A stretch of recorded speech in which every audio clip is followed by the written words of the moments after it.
Here's some really dynamic individuals. My friend Reverend Sarah, who's serving in Marysville and planted Beloved UMC. You can come on up. And City of Refuge with Timothy Cho, phenomenal. And my dear friend Apostle Nikki Hampton. And then my new friend Reverend Michael Howard, who gets the award for traveling the second furthest. Texas definitely wins that, but Akron, I think, is the next, unless we got some East Ohio people here, too. So, yeah, so come on.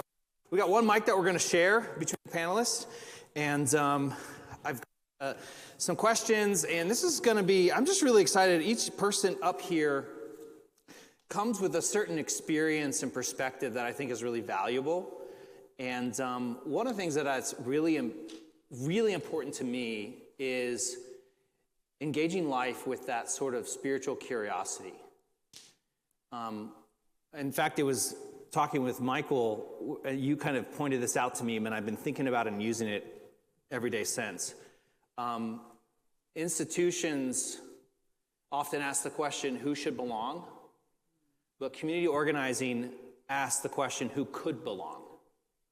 And for me, I'm much more interested in the second question than the first. And so instead of asking, is there a reason why I shouldn't be working with this person? I like asking the question, what can we work together on?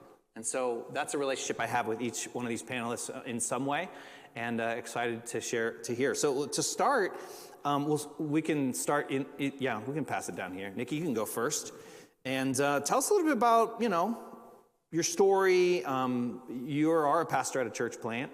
Second church plant you've done. Tell us a little bit about who you are, your how you started in a church, and what your church ministry looks like. Yeah, thank you. Good afternoon, everybody. And thank you, Joe, for this phenomenal opportunity, and to the other panelists and just everybody and those online. Hi. What a phenomenal and tumultuous at times experience. Church planting, that is, not to mention the rest of life, and doing life as you are a church planter is so interesting. But not a stranger to church, being a church planter, or as we sometimes say, launching a church or a ministry. My dad, I'm a PK, a preacher's kid. My dad, I saw him launch or plant a church and pastor 2 or 3 other churches through the years, and then build facilities and what have you in the latter part of his life. And so that has been shaped my thought, my feelings toward the church at large. And then people, and wanting to serve people and create spaces, or a space that people would, as you say, who shouldn't belong, who can't belong. Everybody can belong. And everyone should want to belong. And so I think that's one of the big things that as a church planter and church plants have the opportunity to give to the community is that space or that place that has been sort of particularly curated or developed or envisioned so that they can feel safe, feel welcome, feel seen and heard, and they can grow with the church. It hasn't been easy, and I'm sure we'll get into that conversation about church planting. It comes with its challenges, but it is. It's very hard, but I think the joys outweigh the sorrows on the journey. Yeah. Yeah. No, and whether you're a part of a church plan or you've led one, if you've not been a part of one, if you know someone who's starting a church, reach out to them. It's really all consuming. I heard that, and also creating space for people is so important. Yeah. When I was finishing up the manuscript for the book, I was chatting with you, and you gave me a quote that I ended up using. I said, "How do you feel about church planting?" And I think it was something like, "If you're called, it's great." And it was just from this sort of like this perspective of like, it's actually really hard, but if it's called, then it's, if you're called to it, it's what you get. It's an absolute calling all by itself. The ministry is a calling, but church planting is definitely, you have to be called to, because when you are called, and as you are called, you come with the capacity, calling capacity. You come with that capacity to withstand all of the disappointments, the tests, the trials, folks coming and going, folks going and coming. Yeah. That sort of thing, promising and not delivering. I mean, it's a lot. So the calling comes with capacity. Yeah, it's beautiful. We'll jump over to Sarah. Sarah, why don't you tell us a little bit about your context, your story? How did you come to start a church? Give us a glimpse into what your church ministry looks like. Yeah, so it's so hard to summarize, right? Because it's like so many winding roads. And at times I've been called kind of a second career clergy person, but I don't know that that's true because I think it's an unfolding over time and one thing has led to another. But I didn't find myself in seminary till the age of 40. I don't even know if I heard the word seminary because I was from evangelical, non-denominational circles where that was not a thing for women. So in seminary, church planting wasn't a thing for me either. Was pastoring established churches, kind of going where I was told, and then a season of disaffiliation in my home community for the last 20 years created a real sense of longing and some spiritual homelessness, some divisiveness, some misinformation, and the DS asked, and I gave him a lengthy list of all the reasons there's no way I was supposed to be a person that would be planting a church. And but then there were so many of the, you don't think you want those burning bush moments, or you do think you want them, and then they happen, you're like, I didn't really want it. And so I had those moments and agreed to plant in fall of 2022, not knowing what that meant. And so we found a place to worship in the YMCA. Am I going too far into Beloved's actual story? Yeah. Okay. I can tell. So, and I guess if you're going by many church planting books, you're supposed to like develop a leadership team, have a launch team, have small groups. I just wanted to worship, and I knew people weren't going to know where to worship for Christmas Eve. And so we found a gym, we had an open house, we had, we kind of invited folks, and then there was a level 3 snow emergency that weekend. And then my kid had COVID that weekend. Oh, jeez. And the YMCA we were supposed to worship in was closed down, but I was told, hey, there's a broken back door. You can get in through the broken back door if you want to set up worship, which has to be a metaphor for something like it, right? But literally, I got in through the broken back door, and I'm sitting in this dirty hallway on the floor crying, like, why did I leave established? What in the world am I doing? And I had a conversation with someone at the conference office who said, hey, you can cancel because you never get a second chance to make a first impression.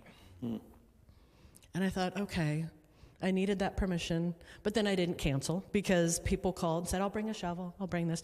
We had 120 people show up for worship that night. Level 3. Well, it became a level 2, so it was legal. Yeah, it was legal. They were allowed. It was legal. People weren't breaking the law to come to church. And I preached a message of Jesus, was told there was no room for him to. Was told there's no room for who you love, for your questions, for your doubts. We were going to be creating a community where there's room for all people, no matter where you were at in your faith life. So then we worshiped once in January, once in February, twice in March, and launched into weekly worship at Palm Sunday of 2023, and been worshiping weekly ever since. I love it. Let's go to Timothy. Timothy, tell us a little bit about your context, and you lead a house church, which is affiliated with Alyssa's network, I believe, but tell us a little bit about that. Yeah, sure. Well, so I pastor City of Refuge. It's a hybrid church. It's hybrid meaning that we have in-person and also Zoom or virtual options. And it kind of got birthed out of some pretty dark times, actually. About 10 years ago, I went to seminary, finished seminary with an MDiv, was looking to either plant a church or to pastor a church. And then my family experienced just really bad, just abusive leadership in the church. And so it made me really just take a step back and just like put a big pause on ministry.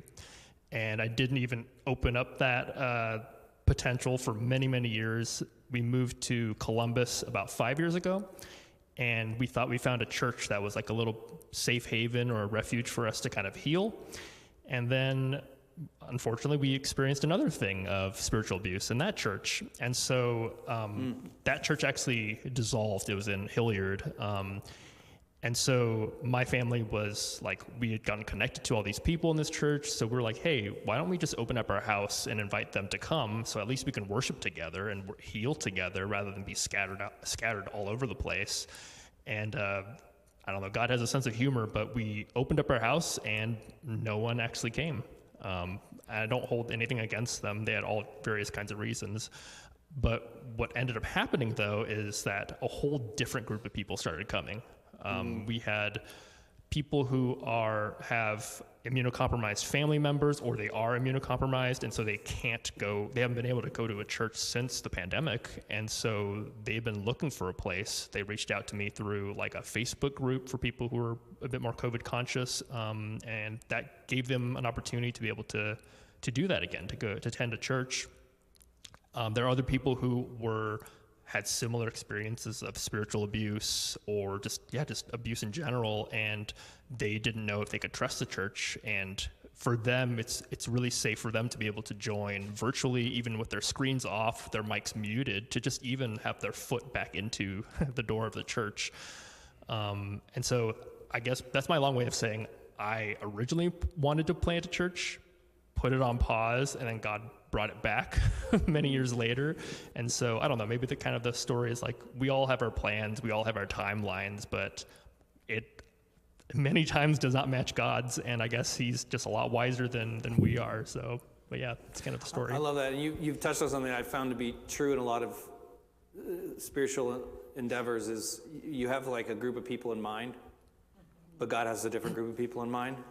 And, it's like the parable of the wedding banquet where they had a bunch of people in mind, but ended up, being about inviting just anyone who was willing to come because everyone you had in mind is too busy, which is just a beautiful metaphor for church planners because people get busy and then the people you hoped would show up aren't there, but God brings other people. So I love that. We'll go over here at Michael. Connect with Michael at the state capitol and really invited him to be part of this conversation around the intersection between community organizing and faith communities. And so you come from the United Church of Christ and have a slightly different perspective than just church planning. So tell us a little bit about what you do and how it intersects into church innovation. Yeah, so my name is Michael Howard. I'm the Minister of Faith and Action for the Living Water Association, which is an association of United Church of Christ congregations in Northeast Ohio. So we would be maybe synonymous with a district in the United Methodist Church. So we have a conference the same as you do, which our conference is Ohio, Northern Kentucky, and West Virginia. So I do a lot of conference level work, but most of my work is with the association. But I was hired to do, my portfolio has two pieces. One is prophetic witness, and the other is community engagement. And so the prophetic witness is our way of talking about justice, where it's less about an idea and more about how we witness who we are.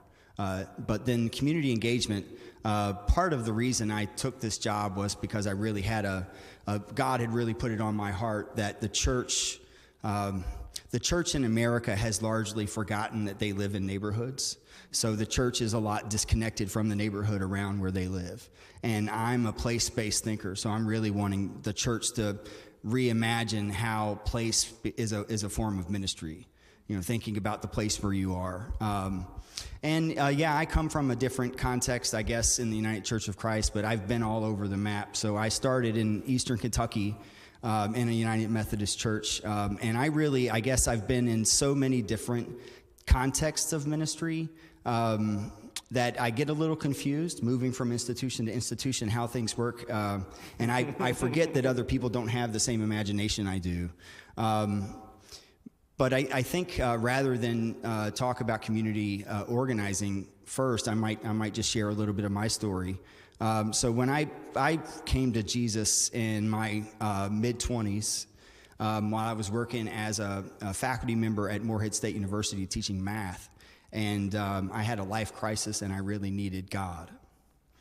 And so I was kind of on a seeker's journey, and so I joined Moorhead United Methodist Church, and one of the first things that they wanted me to do was to get trained to be an evangelist. So I went to Chicago and learned from Willow Creek how to create seeker small groups. And I think that was one of the biggest things for me that really helped me, because it was opposed to the way that you might imagine evangelicals working. This group, what they were talking about is creating places of trust where people could talk about anything and ask any question. So when I went back, I very quickly started these seeker small groups where basically anybody could come and ask anything that they wanted to. And I usually would start with a question: if God were in the room and you could say anything or ask any question, what would you ask? And it was a really powerful thing, but very quickly it grew larger than the church wanted it to. So there was a kind of a power dynamic between this small group of folks that were not connected to the church, that were meeting on the church grounds regularly to talk about Jesus and what was happening on Sunday morning. Yeah. And so that created kind of a tension. And I think throughout my life, I just tried to follow where God was leading me, because I was looking for my own safe space. So I might just say that after spending 20 years in ministry, I did a lot of work with Youth with a Mission. So traveled around the world, various different places. I've seen churches as small as 3 people who can feed 300 people on a Saturday, to churches of several hundred who really don't do anything but worship on Sunday. But I think if I were to go back to the question about community organizing, I would just say this. I think for me, the intersection between church and maybe church planting and church organizing is really about trust. Mm-hmm. Trust and belonging. If you can create a place where people can come with their pain, they can come with their questions, not simple answers, but really live into the complexity of what they've already been wrestling with out loud with you, with a group of people, and you can build belonging around that. I think that's the secret sauce for all of it. Church that prays together stays together. And if you can really pray about the things that are going on in your life with the people that you attend church with, I don't think it matters how small or how big it is. I've heard someone recently say, so long the church has been looking for a move of God. And I think we become the move of God when we're in the room with each other, carrying each other's pain. I love that. Yeah. That's fantastic.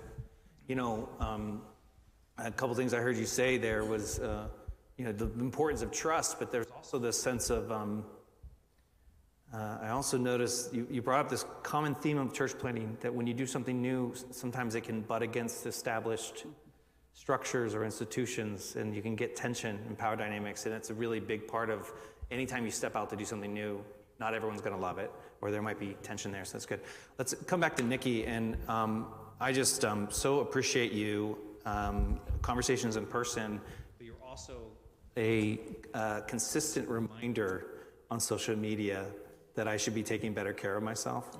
You're an advocate for, and this ministry in general and work in the community is really overwhelming, but you're such an advocate for taking care of our body and our mind and our spirit, and so why is it important to take care of our bodies, especially when starting something new, and what practices have sustained you? I know this is a passion for yours, so tell us a little bit about absolutely. Self-care. Sure. Really, self-care, exercising, eating, as nutritionally as I can, and just taking care of this temple and vessel. We all, I believe, know the biblical and the scriptural and spiritual aspect of what we should do and what Jesus said to do. And John said to one of his beloved friends, I wish above all things that you prosper and be in health, even as your soul prospers. So there's that part, and our bodies are the temple of the Holy Spirit, which we have of God, and glorify God, body, mind, soul, and spirit. But mine goes also a little deeper than that. In 2006, almost 20 years ago, I had a near-fatal car accident. And before that, I was a marathon runner and took pretty good care of my body, but almost died. I had massive internal injuries. A doctor said, call in the family. Told my husband, call in the family. She's not going to make it through the night. And almost died. And that's how brief and fragile life is. Yeah.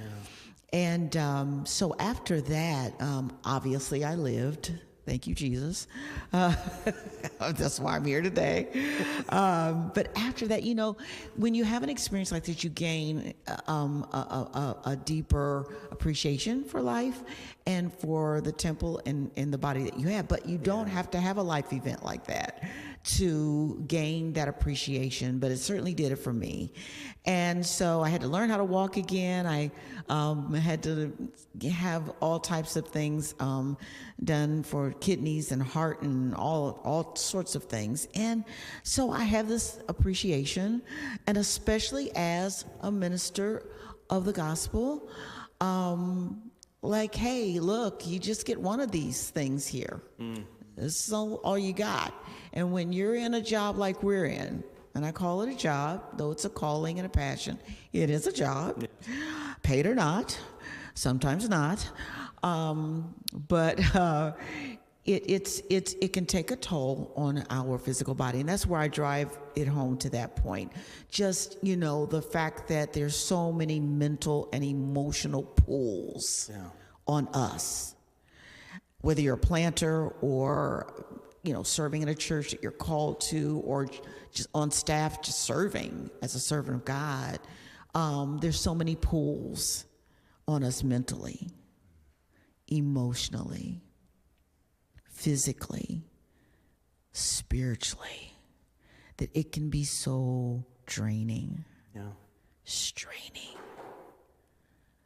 You feel every day, like Jesus is saying, like he told Peter, Satan desires to have you and sift you like we feel sifted a lot, So with that, being able to exercise, get those positive endorphins firing up, eating nutritionally, good things going into the body to feed the body, feed the mind, feed the spirit, feed the heart. It all works in conjunction, in order, and it just helps me, I should say, to process through the passion of ministry as well as life. It's sustaining to just take care of the body. It just feels good to know that I'm doing good things for myself as I do good things for others. I'll say this and I'll wrap this part up. It's like they tell you when you're flying, if anything should happen, you put your mask on first and then, help somebody else. That's how ministry is. We got to put our mask on first. No, it's so important, and it's so easy, and we'll pass it down to Timothy. It's so easy to just, for anyone who's in ministry or started something, it's so easy to just, I don't know, I get hyper-focused and I let so many things slide, and I don't take care of myself or my house and my family, and this last season has been particularly busy, and I know that you got to put your mask on first, so that's very good. Timothy, you mentioned some of the church hurt, and I know it's a big passion for yours, is creating space for healing. So I was wondering if you could spend a little bit more time talking about what does healing look like in your house church or in your wider community, and how are you creating space for people to heal? Yeah, that's a great question. Well, I think I want to start off by just quoting a 2023 study. So it's a fairly recent study that estimates that about 1/3 of American adults have experienced religious trauma of some sort, even within the church and outside the church, so other religions. So this isn't like a fringe thing, right? It's like that's a lot of people who have experienced it. So it's a desperate need that we all, especially as pastors and in ministry, we have to know how to care for these people. And we need to know how to. In many cases, these are the one sheep that we need to leave the 99 behind to try to get right. Wow. And so, really, when it comes down to our church, the biggest thing. So, anyone who is in any sort of position of leadership we've all have some sort of spiritual abuse story as well. And because of that, we've also tried to heal ourselves through therapy, but also becoming informed about how do you relate to, how do you care for people who have experienced trauma. You don't relate to them in the exact same way that you would to someone who hasn't, right? So to become trauma informed. And so we also try to create as much space as possible where people can say how they really feel rather than just kind of like put on a church face, right, a church mask.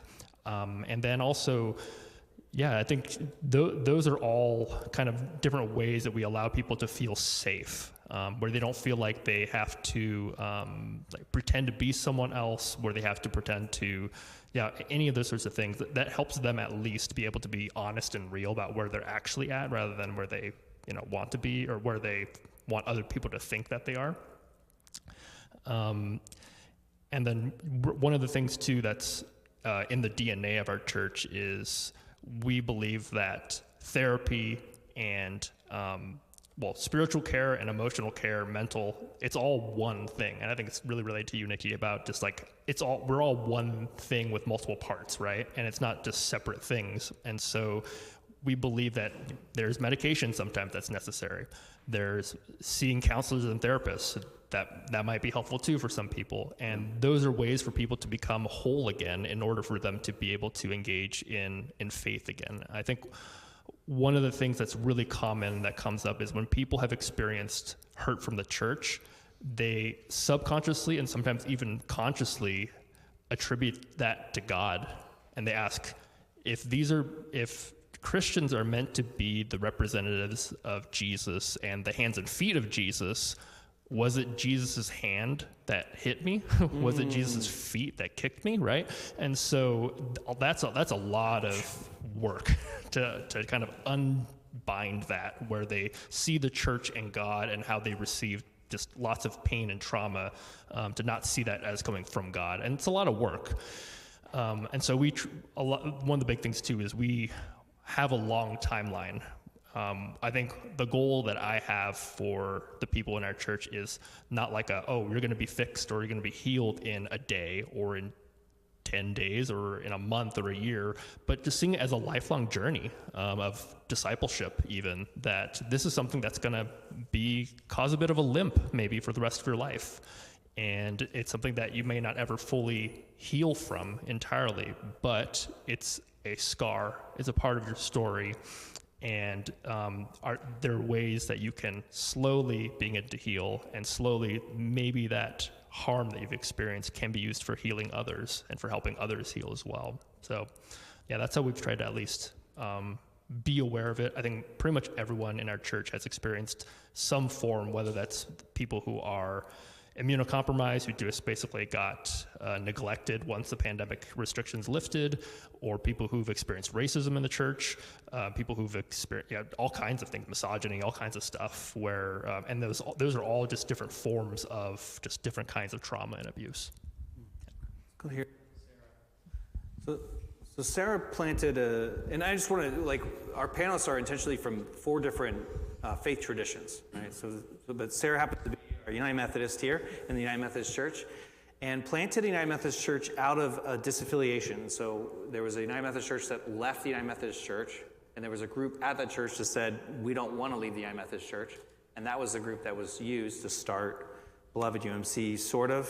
You'll correct me, and it's fine. But you've launched a little bit more open-minded, I don't know if you'd use the word progressive, but open-minded progressive church in a conservative county in Ohio. Tell us a little bit about what that experience has been like. How have you navigated the challenges and opportunities and cared for the people in the midst of that? Yeah.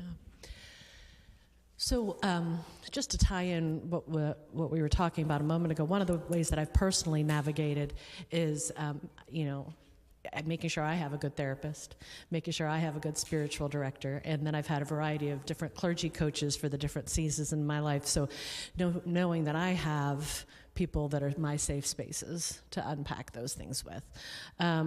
Again, when I was originally asked to plant, there were all kinds of reasons I said no, and one of them was because I understood the climate.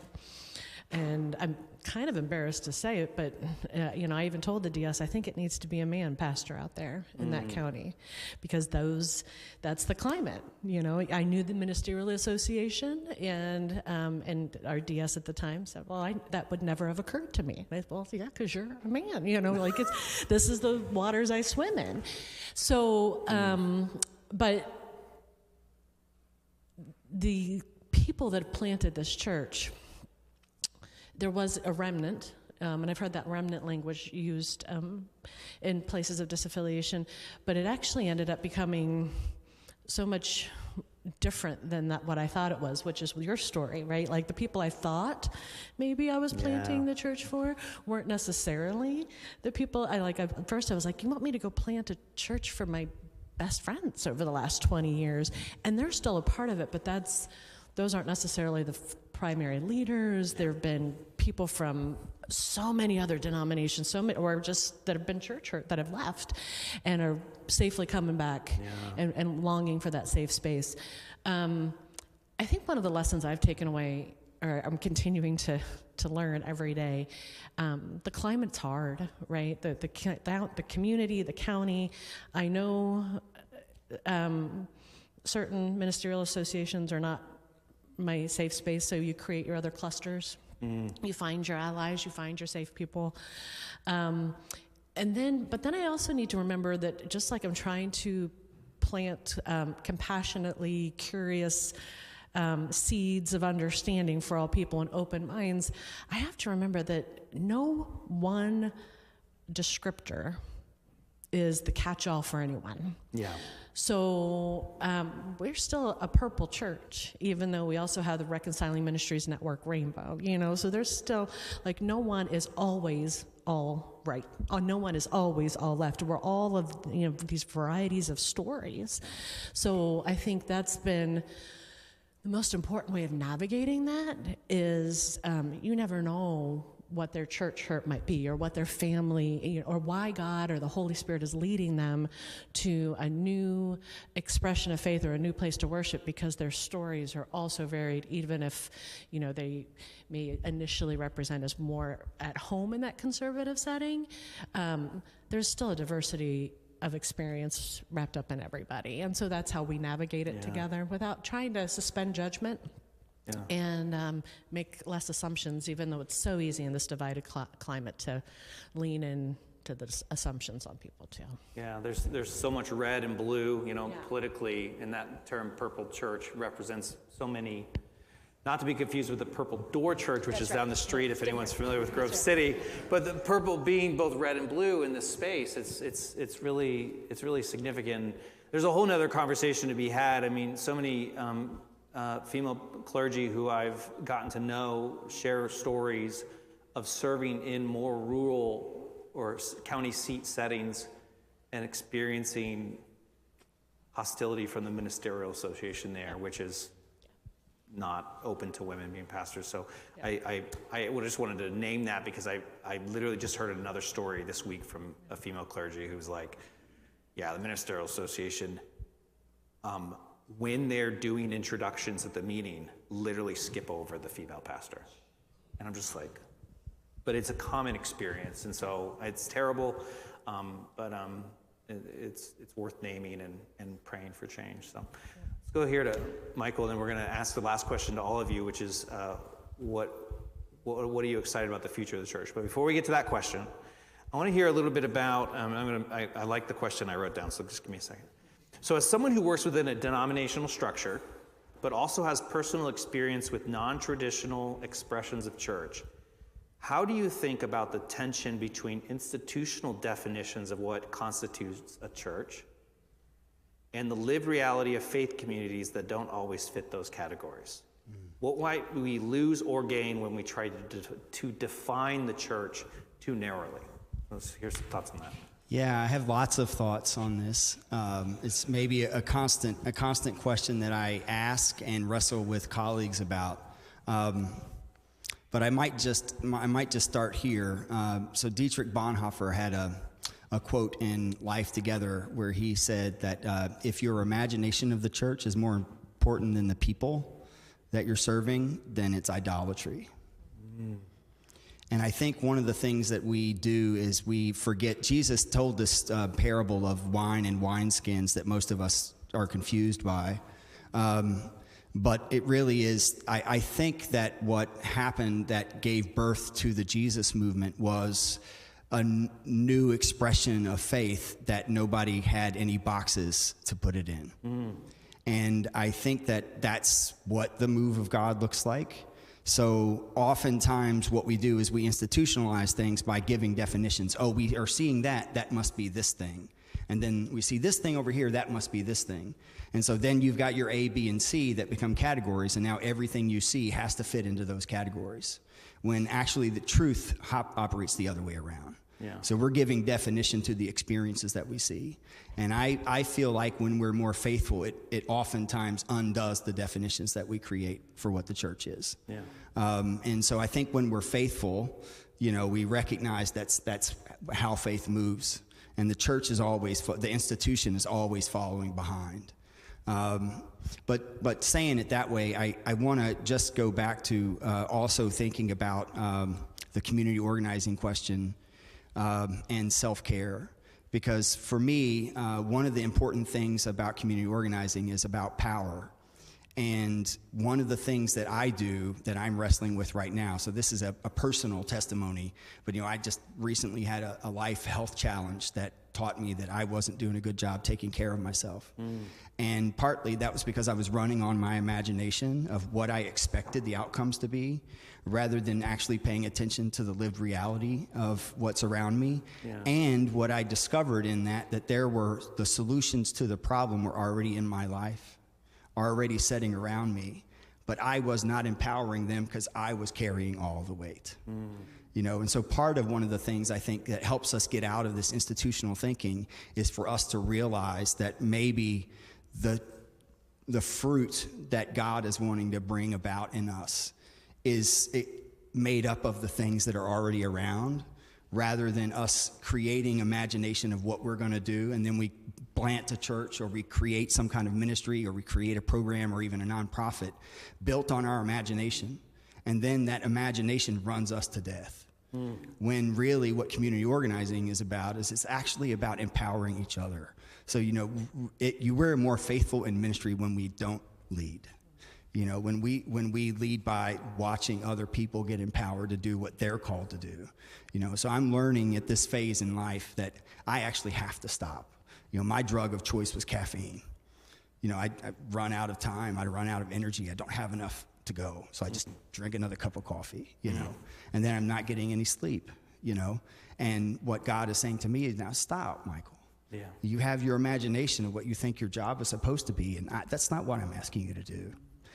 So I think that that's true both in church planting, but I think it's just true as a part of what we're called to be as faithful people.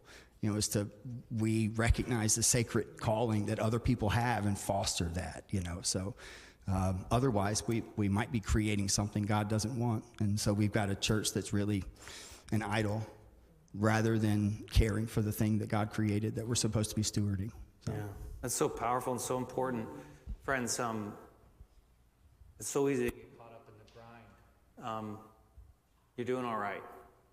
Slow down, take a breath. It's okay. Last question for our panelists, and then we're going to transition to our keynote. I'm excited. Tell us briefly, what excites you about the future of the church? So, Nikki, why don't you go first? Sure. What excites you about the future of the church? Oh boy, I tell you, I'm so super excited about the future of the church. Oh, good. It is bright, it's brilliant, and it's bold. And I just get so excited about what I see in the future. First of all, God's going to always have a church. Okay, yeah. There's going to always be a church. Upon this rock I build my church, and the gates of hell won't prevail against it. So he's going to always have a church, number one. And then number two, one of my favorite scriptures found in Matthew 9:35, when Jesus finished worshiping and healing and preaching in the synagogues and everything, he looked out and saw the multitude, and he was moved with compassion on them, because they were like harassed and helpless and hopeless. And he's like, the harvest is plentiful, and it still is, but the labors are few, and they still are, but it's okay. But pray the Lord of the harvest that he'll send laborers, and he's still sending laborers. And I'm super excited about that. I think we all should be into the harvest. And so he's going to always have a church, and it's going to always be his church. And no matter how much we mess it up at sometimes, it's going to always be amazing. And I just see a bunch of kids and people from all walks of life just coming into themselves and coming into spaces and places that we all have, and finding their true self, being their true self, becoming who they really are, and having the opportunity to do that. And it just gets me pumped. And I'm gonna stop right there because I could go on. I love that so much. And in a world of church hurt and cynicism, the confidence for you to say, the church will continue on. God's not done with us. You know, I needed that encouragement. Let's just go down the line this time. What excites you about the church? And let me say, speaking of church hurt, I just want powerful. Thank you so much, Tim. But every church that I've been in, I've been hurt. Yeah. Except the ones that God allowed me to plant, and that's the way He's just had it. But every church I grew up in. That's the beauty thing about church plants. Yes, it is. No, but there is some beauty in there is. being able to start fresh. There is, but thank you, because every church from kid on up, pain and hurt, and so thank you. Yeah. What excites you about the future of the church? Oh, I think the future of the church is that the church is going to fall in love with Jesus again. I think I am right now in a space. I meet regularly with a group of folks. There's usually 30 of us under 30. I'm not under 30. With a black Pentecostal pastor from the middle of Akron. And that we sit around and pray together and read scripture together and then talk about what life is like. And I tell you, that's one of the most powerful moments in my week, is to be able to be there with each other, just sharing, holding each other, you know, and reading scripture together. And there's no definition of what this thing is. We're not in a church building. We're in an upper room above a coffee shop. You know, we don't have a hired pastor. You know, there's no name for what this thing is. And if you ask us what denomination we're from, everybody in the room is from a different church, so we would be confused. You know, and I think that the future of the church is us figuring out what to make of spaces like that. Yeah. I love that. And it's so important. We've seen expressions of Christianity throughout history that are a lot of things, but sometimes they're not in love with Jesus. And that's I look forward to a church that falls in love with Jesus again. Sarah, what are you excited about the future of the church? In the United Methodist Church, we claim, and I think we are striving to be, connectional, right? We're a connectional church. But there have been times in my ministry that I've been longing for us to be as connectional as we say that we are. And I see a stirring. I see some connectional opportunities stirring. I see collaboration, conversations. I see it stirring.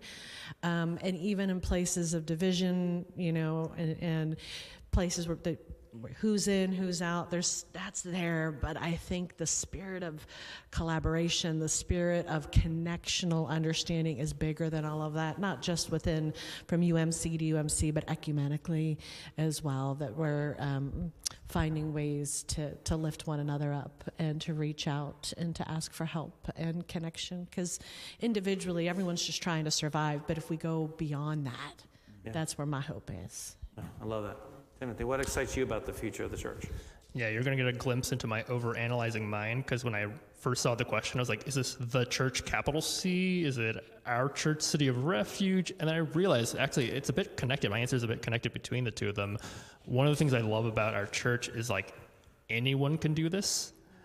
We have children leading parts of our worship. We celebrate the Lord's Supper together every week.